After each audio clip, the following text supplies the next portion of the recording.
Pronto, então a gente vai iniciar termodinâmica, certo? Que é analisar o comportamento térmico dos gases, certo? Então, se a gente ver aqui a etimologia da palavra termodinâmica, né, tem um termo, né, que é relacionado à temperatura.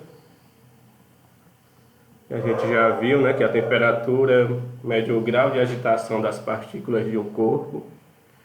Então a gente vai estudar essa energia térmica. E dinâmica da ideia de movimento, né? Então a termodinâmica ela vai estudar a conversão entre dois tipos de energia, que é a energia térmica, calor, e a energia mecânica, né, que gera movimento, né, que vai ser dado em forma de trabalho. Certo? Então, temperatura e movimento. Certo? Então, aqui tem uma ilustração bastante interessante, que é um esquema de um trem a vapor. Acho que todo mundo já viu em filmes, né? Aqueles trem que era movido a queima de carvão mineral. Então, existia um compartimento onde era feito a queima deste carvão. Este carvão aquecia uma certa caldeira e o vapor gerado, né, nessa caldeira era transformado em movimento. Era este vapor, a potência deste vapor que ia movimentar essa máquina, né, que seria o trem a vapor. Então, a maioria das máquinas advindas na primeira revolução industrial, né, eram máquinas movidas a vapor, certo? Utilizando este princípio da conversão de energia térmica em energia mecânica, em movimento. Então, aqui tem um breve experimento, né, que a gente poderia até fazer em sala caso estivesse presencialmente. Eu tenho um recipiente que contendo água. Ao aquecer este recipiente, né, quando essa água chega a 100 graus, o que acontece? Ela vai começar a mudar do estado líquido para o estado do vapor. E este vapor ele vai sair deste recipiente com uma certa pressão, né? E a gente lembra lá que pressão é uma força sobre uma área, né? Vocês devem ter visto no primeiro ano que a pressão é uma força aplicada a uma determinada área. Lembram disso? Se você tem uma força sobre uma determinada área,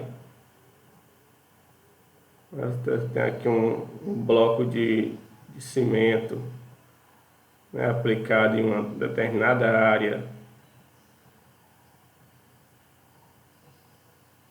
Essa força sobre essa área a gente chama de pressão, certo? Então, pressão é uma força aplicada a uma determinada área.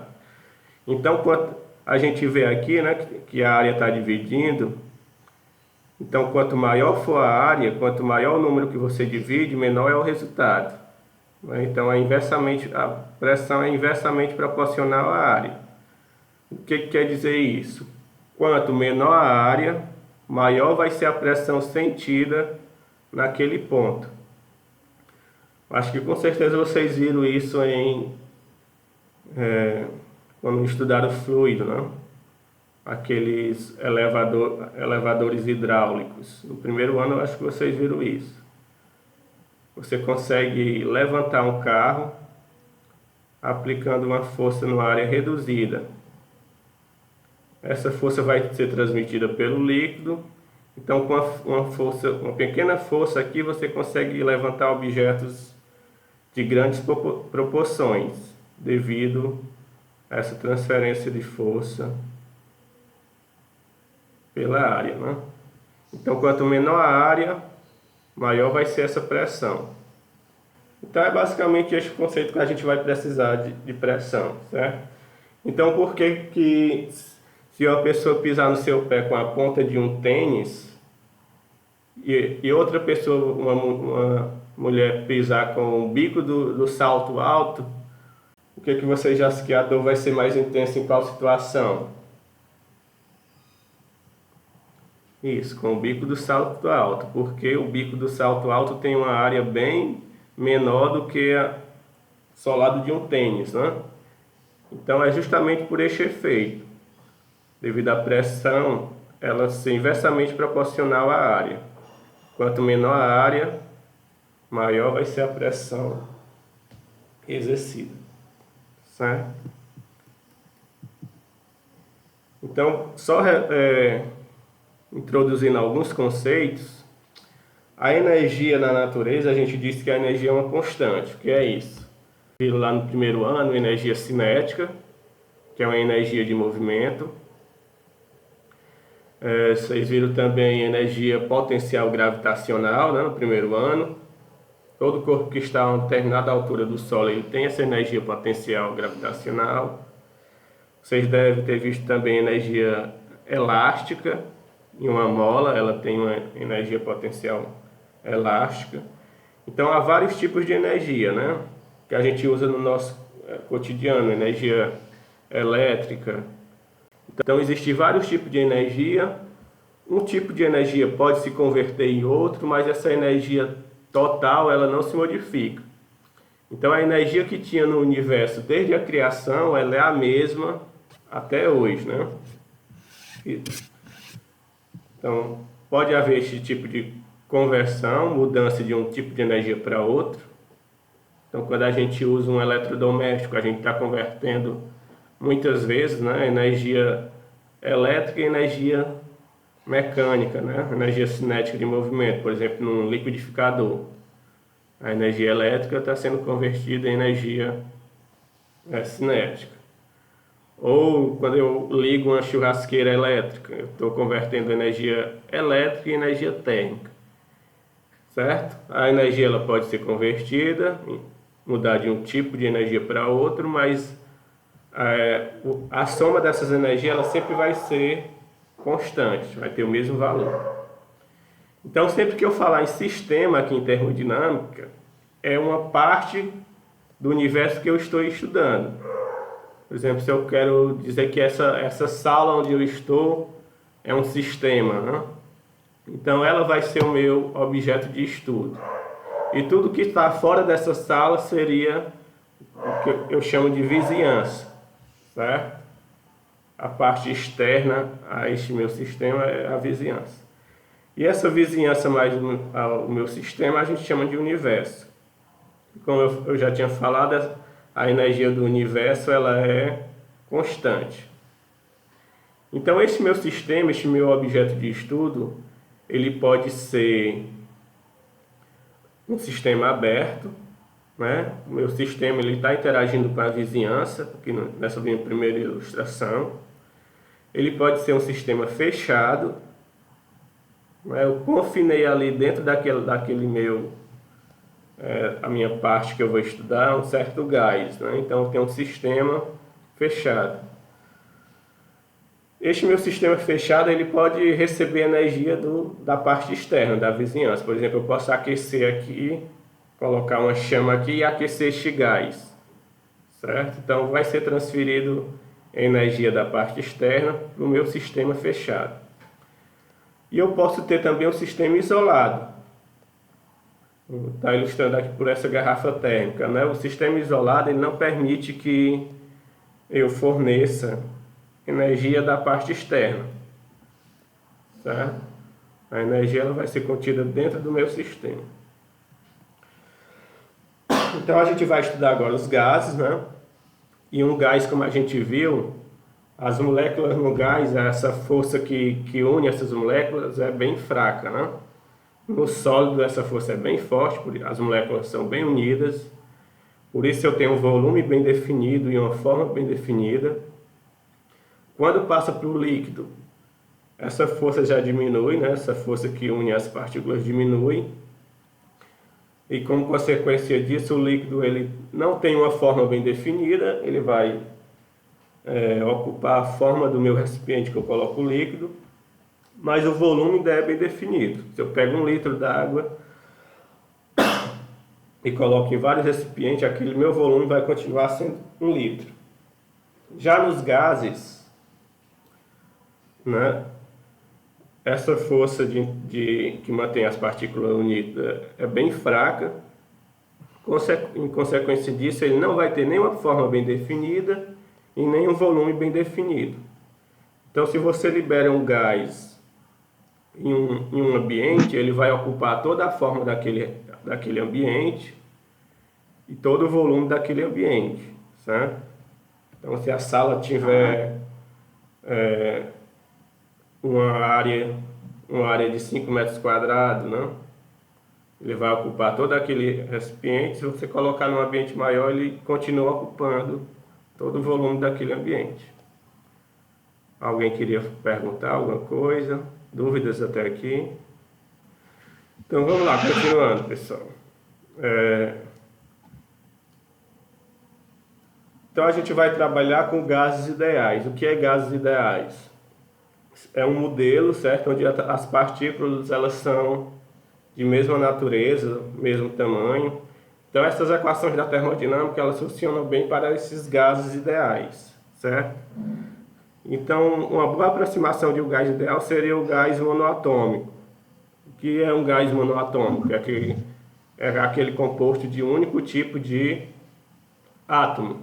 Por exemplo, o oxigênio que a gente respira, né? Seria um gás monoatômico.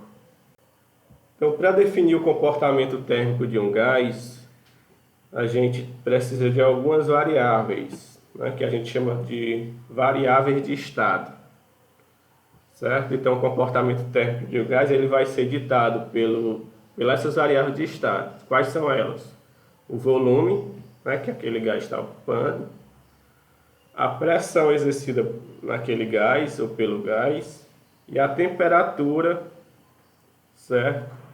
São essas as 3 variáveis de estados que vai definir o comportamento térmico de um gás. E alguns autores costumam também colocar o número de mols. Vocês já viram isso em química, né? Certo? O que é o número de mols? É a massa daquele gás dividido pela massa molar daquele gás. Então, todo elemento químico tem uma massa molar, né? Então, o gás vai ter uma massa molar. Então, o número de mols vai ser dado pela massa, quantidade em gramas da sua substância que você tem, dividido por essa massa molar, certo? Só que geralmente a gente confina o gás em um sistema, este número de mols não vai mudar quando eu aqueço ou pressiono aquele gás, certo? Então essas são as variáveis que ditam o comportamento térmico de um gás.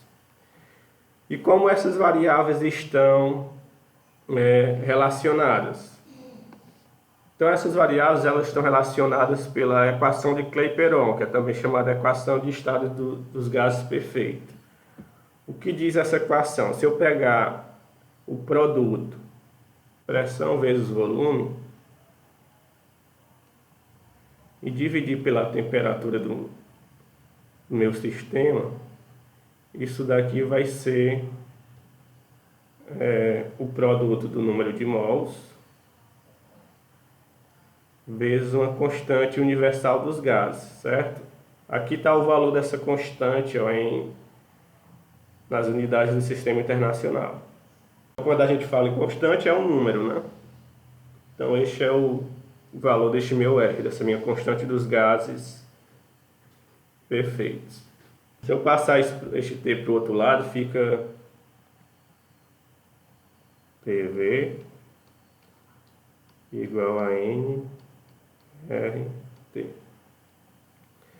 Essa é a chamada equação de Clapeyron, certo? Ela relaciona as variáveis de estados de um gás, certo? Essa é a equação de Clapeyron. Tem uma frasezinha para você memorizar essa equação. Na verdade tem 2 frases, mas eu não vou falar a segunda não, porque está sendo gravado aqui. Então vamos lá. É só você lembrar da frasezinha, ó. Poxa vida, nunca rezei tanto. Então, se estiver fazendo uma questão que precisa da equação de Clapeyron, só lembrar dessa frasezinha, né? Poxa vida, nunca rezei tanto. Aí você vai lembrar da equação de Clapeyron. Então, só colocando aqui o que é o P, é a pressão do meu sistema. O V, volume. O N é o número de mols. Ó. O T é a temperatura.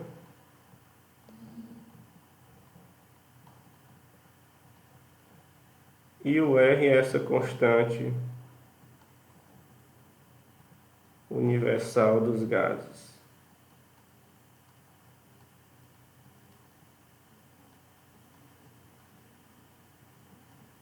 Certo? Que tem este valor aqui de aproximadamente 8,32, né? Joule por mol Kelvin. Dúvidas até aí? É só conceitos, depois a gente vai ver exemplos aplicando essas equações, certo? Então, não estou vendo o horário aqui, falta 5 minutos. Vamos lá, continuando. Então, aqui vai ser o tipo de sistema que eu vou ter, certo? Eu vou ter o gás confinado em um certo recipiente e eu posso fazer com que o volume deste gás reduza, né, ou se expanda, certo? Eu posso variar este meu volume do gás. E como é que eu posso fazer isso? Eu posso ou aquecer este gás, certo? Vou tacar fogo aqui no gás, né? Aquecer. Então, quando eu aqueço, eu forneço energia e essa energia vai fazer com que essas moléculas vibrem e ao vibrar ela vai ganhar energia que vai fazer com que exercer uma pressão neste êmbolo aqui, né? Vocês já viram seringa, né, de injeção? É algo similar. Você tem um fluido confinado em uma certa região e isso daqui é um êmbolo que vai possibilitar uma variação deste volume, certo? Eu posso aquecer, o gás vai exercer pressão neste êmbolo, ele vai aumentar este volume. Teve uma variação de volume aqui. E se eu resfriar, acontece o contrário, né? Quando eu resfrio, as moléculas perdem essa energia cinética, vai ter uma pressão menor, então teria aqui uma redução. Outra forma, sem ser aquecendo o material, seria empurrando ele. Então, eu estou aplicando uma força em determinada área que a gente chama de pressão. Então, neste caso aqui, eu puxaria este êmbolo, ocasionando essa mesma variação de volume. Ou, para reduzir, eu pressionava este êmbolo para baixo, reduzindo o volume. Então, eu posso variar este volume fornecendo calor ou por meio de pressão, certo? Então, novamente, a gente tem aqui aquelas 3 variáveis de estados envolvidas, né? Temperatura, né, que vai ser modificada pela quantidade de calor que eu estou injetando no meu sistema, a pressão e o volume. E o número de mol está relacionado à quantidade de gás, né, que eu tenho neste meu sistema. Certo? Então é por isso que aquelas variáveis de estado vai ditar o comportamento térmico do gás. E para movimentar alguma coisa, né, novamente a gente vai recorrer ao primeiro ano, vocês viram uma grandeza chamada de trabalho, né? O trabalho é a energia gasta para eu movimentar algum objeto a uma certa distância, deslocar este objeto. Então é a força vezes distância vezes o cosseno do ângulo entre essa força e este deslocamento. Lembram disso?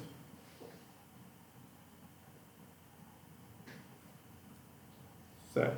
Então aqui a gente vai, como aqui a gente tem o deslocamento deste ângulo, deste êmbolo, né? Então está sendo realizado aqui trabalho. Então vamos escrever este trabalho em termos das nossas variáveis de estado. Como é que ficaria o trabalho escrito em termos das nossas variáveis de estado? Aqui o deslocamento e a pressão, né, vai ser dado na mesma direção e sentido. Se eu aplicar uma força aqui para baixo, o meu deslocamento também vai ser para baixo, né? O deslocamento do êmbolo também vai ser para baixo. Então, o ângulo entre a força e o deslocamento vai ser zero, que estão no mesmo sentido e direção. E quanto é o cosseno de zero? Alguém lembra?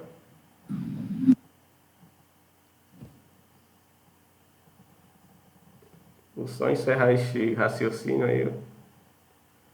Certo? Cosseno de zero é 1, né? Pronto, a gente continua daqui amanhã, certo? Então valeu, pessoal. Boa aula aí na sequência. Até amanhã.